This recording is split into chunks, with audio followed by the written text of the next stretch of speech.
Sugatan ang driver at pahinante ng isang truck na bumangga sa concrete barriers at poste ng kuryente sa Commonwealth Avenue sa Quezon City. May unang balita live si James Agustin. James. Susan, mahigit 5 oras na hindi pa rin natatanggal yung na-aksidenteng dump truck dito sa eastbound lane ng Commonwealth Avenue. Nakaupo ang mga sugatan driver at pahinante ng abutan ng mga rescuers sa bahaging ito ng Commonwealth Avenue sa Quezon City mag-aalauna na madaling araw.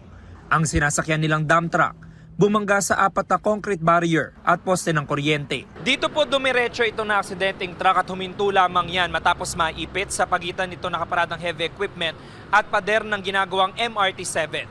Buti na lang hindi tinamaan ang lalaking nagbabantay ng heavy equipment na nakatayo sa gilid ng pader. Nakatayo ako po dyan kanina tapos biglang pumasok. Tapos pumunta ako dun sa likod, pinulot ko yung mga bato. Pasalamat po ako, hindi po ako nabangga.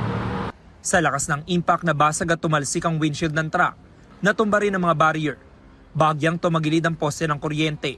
Ang pahinante ng truck tumilapon daw kaya nagtamo ng mga sugat sa ulo at binti. Nagasugat naman sa mga braso ang driver. Isinugod ang 2 sa ospital. Galing ang truck sa Pampanga at kukuha sana ng graba sa Rizal. Base sa payag ng driver sa mga respondent taon ng MMDA, nakaidlip daw siya habang nagmamaneho. Patuloy ang imbestigasyon ng QCPD Traffic Sector 5.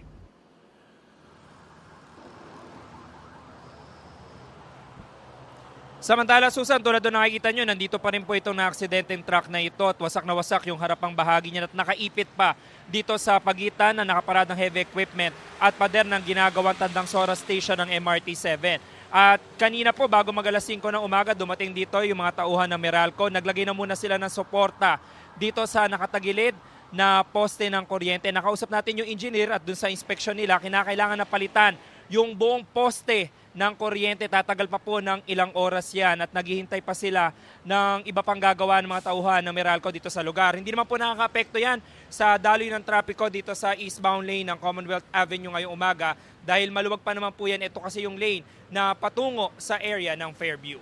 Yan ang unang balita mula rito sa Quezon City. Ako po si James Agustin para sa GMA Integrated News.